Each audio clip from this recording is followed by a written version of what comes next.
Boa tarde, queridos. Hoje quero compartilhar com vocês mais um talento, o talento do tempo. Tempo. Nosso tempo pertence a Deus. Cada momento é seu e estamos sob a mais solene obrigação de aproveitá-lo para sua glória. De nenhum talento que nos concedeu requererá ele mais estrita conta do que de nosso tempo. O valor do tempo supera toda a computação. Cristo considerava precioso todo momento e assim devemos considerá-lo. A vida é muito curta para ser esbanjada. Temos somente poucos dias de graça para nos prepararmos para a eternidade. Não temos tempo para dissipar, tempo para devotar aos prazeres egoístas, tempo para contemporizar com o pecado. Agora é que nos devemos formar o caráter para a futura vida imortal. Agora é que nos devemos preparar para o juízo investigativo. A família humana apenas começou a viver quando principia a morrer. E o trabalho incessante do mundo findará em nada se não se adquirir verdadeiro conhecimento em relação à vida eterna. O homem que aprecia o tempo como seu dia de trabalho habilitar-se-á para a mansão e para a vida que é imortal. Foi-lhe bom ter nascido. Somos advertidos a remir o tempo. O tempo esbanjado nunca poderá ser recuperado, porém não podemos fazer voltar atrás nem sequer um momento. A única maneira de podermos remir nosso tempo consiste em utilizar o melhor possível o que nos resta, tornando-nos coebreiros de Deus em seu grande plano de redenção. Dá-se no homem que faz isto uma transformação de caráter. Torna-se um filho de Deus, um membro da família real, um filho do celeste Rei. É qualificado para a companhia dos anjos. Agora é o tempo de trabalharmos para a salvação de nossos semelhantes. Há quem pense que tudo quanto dele se exige é dar dinheiro para a causa de Cristo. O tempo precioso em que poderia fazer serviço pessoal para ele passa inutilmente. Mas o privilégio e dever de todos que têm saúde e força é prestar serviço ativo para Deus. Todos têm que trabalhar na conquista de almas para Cristo. Donativos não podem substituir isto. Todo momento está carregado de consequências eternas. Devemos estar preparados para prestar serviço em qualquer momento. A oportunidade que agora temos de falar palavras de vida a alguma alma necessitada pode nunca mais apresentar-se. Deus pode dizer a alguém: esta noite te pedirão a tua alma. Lucas 12:29. E por nossa negligência, a mesma pode não estar preparada. No grande dia do juízo, como prestaremos contas a Deus? A vida é muito solene para ser absorvida em negócios terrenos e temporais, em um remoinho de cuidados e ansiedades pelas coisas terrenas, que são apenas um átomo em comparação com as de interesse eterno. Contudo, Deus nos chamou para servi-lo nos afazeres temporais da vida. Diligência nesta obra é tanto parte da religião verdadeira como a devoção. A Bíblia não apoia a ociosidade, que é a maior maldição de nosso mundo. Todo homem e mulher verdadeiramente convertido serão um trabalhador diligente. Do justo emprego do tempo depende nosso êxito no conhecimento e cultura mental. A cultura do intelecto não precisa ser tolhida por pobreza, origem humilde ou circunstâncias desfavoráveis, contanto que se aproveitem os momentos.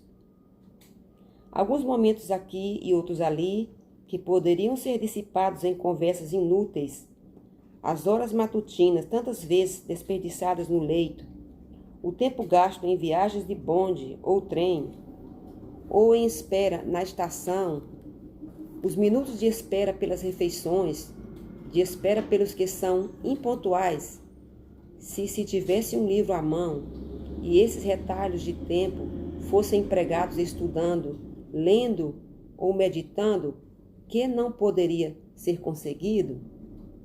O propósito resoluto e aplicação persistente e cautelosa economia de tempo habilitarão os homens para adquirirem conhecimento e disciplina mental, que os qualificarão para quase qualquer posição de influência e utilidade. É o dever de todo cristão adotar hábitos de ordem, perfeição e presteza.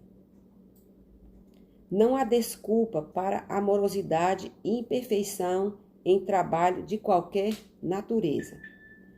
Quando alguém está sempre trabalhando e a tarefa nunca está concluída, é porque a mente e o coração não estão na obra.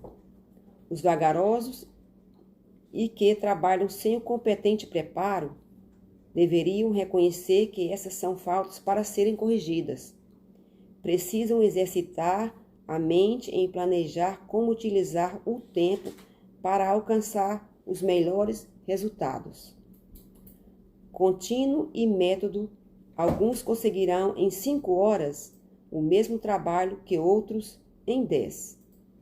Muitos que são encarregados de tarefas domésticas estão sempre labutando, não porque tenham tanto para fazer, mas por não planejarem como poupar tempo. Por causa de suas maneiras morosas e lerdas, fazem do pouco trabalho muito. Mas todos quantos quiserem podem vencer esses hábitos falhos e lentos. Devem ter um alvo definido em sua ocupação. Decidam quanto tempo requer certo trabalho e então se esforcem para executá-lo no dado tempo. O exercício da força de vontade tornará as mãos mais ágeis. Pela falta de decisão de se reformarem radicalmente, as pessoas podem tornar-se arraigadas em maus costumes ou, pelo cultivo de todas as suas faculdades, adquirir a capacidade de fazer o melhor serviço. Serão procuradas em toda e qualquer parte. Serão apreciadas por tudo de que são dignas. Muitas crianças e jovens dissipam o tempo que poderia ser empregado no desempenho de ocupações domésticas, o que mostraria interesse amoroso no pai e na mãe. Os jovens poderiam tomar sobre os ombros fortes muitas responsabilidades que alguém precisa suportar. A vida de Cristo, desde os mais tenros anos, foi uma vida de fervorosa atividade. Não vivia para satisfazer-se. Era filho do Deus infinito, não obstante trabalhava com seu pai, José, na carpintaria. Seu ofício era significativo. Viera a este mundo para edificar caracteres e, como tal, toda a sua obra era perfeita. Em todo o seu labor secular manifestou a mesma perfeição que nos caracteres que transformava por seu divino poder. É nosso modelo. Os pais devem ensinar seus filhos o valor e o bom uso do tempo. Ensinem-lhes que é digno esforçar-se para fazer algo que honre a Deus e abençoe a humanidade. Mesmo na infância, podem ser missionários para Deus. Os pais não podem cometer pecado maior que permitir que seus filhos nada tenham para fazer. As crianças aprendem logo a amar a ociosidade e tornam-se homens e mulheres inúteis e sem recursos. Quando tiverem idade suficiente para ganhar a sua subsistência e achar ocupação, trabalharão de modo negligente e preguiçoso, e contudo esperarão ser remunerados como se fossem fiéis. A grande diferença entre esta classe de trabalhadores e a dos que reconhecem o dever de serem mordomos de confiança. Hábitos indolentes e descuidosos tolerados no trabalho secular serão introduzidos na vida religiosa e nos tornarão incapazes de fazer obra eficiente para Deus. Muitos que pelo trabalho aplicado seriam uma bênção para o mundo foram arruinados pela ociosidade. A falta de ocupação e de propósito inabalável abre a porta para milhares de tentações. Más companhias e hábitos viciosos depravam a mente e a alma, e a consequência é ruína para esta vida e para a vida vindoura. Qualquer que seja o ramo de trabalho em que estejamos empenhados, a palavra de Deus nos ensina a não ser vagarosos no cuidado e a ser fervorosos no espírito, servindo ao Senhor. Tudo quanto te vier à mão para fazer, faze-o conforme as tuas forças, sabendo que recebereis do Senhor o galardão da herança, porque a Cristo, o Senhor, servis. Romanos 12:11, Eclesiastes 9:10 e Colossenses 3:24. Que Deus nos ajude a usar o talento do tempo para ser uma bênção para os nossos semelhantes e para glorificar o nome de Deus. Amém.